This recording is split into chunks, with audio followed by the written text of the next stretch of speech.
महाभारत काल के विदुर को तो आप सभी जानते हैं। उस दौर के सबसे बुद्धिमान व्यक्ति थे, सबसे योग्य व्यक्ति थे। उनकी जो माँ थी, उनको एक श्राप मिला था। जब वो एक देवदूत की सेवा में कोई गलती कर देती है तो उस देवदूत ने उनको श्राप दिया कि तुम्हारी कोख से जो बच्चा पैदा होगा वो राजपाट तो देखेगा लेकिन राजा कभी नहीं बनेगा।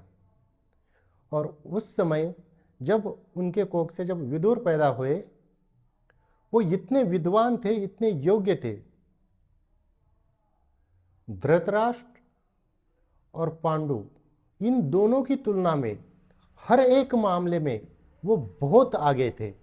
उसके बावजूद भी उनको राजा नहीं बनाया गया क्योंकि वो एक दासी के पुत्र थे। लेकिन योग्यता पर अगर देखा जाए तो उस दौर में पूरे भारतवर्ष में राजा बनने के लिए उनसे योग्य दूसरा कोई व्यक्ति नहीं था।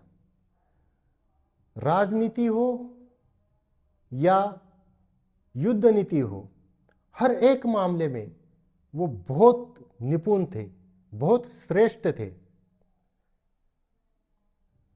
महाभारत के युद्ध में भगवान श्री कृष्ण भी एक चिंता में थे कि विदुर एक ऐसे व्यक्ति है कि वो अगर कौरवों की तरफ से युद्ध करेंगे तो बहुत हानि पहुंचाएंगे और कौरवों को हराना बड़ा मुश्किल हो जाएगा।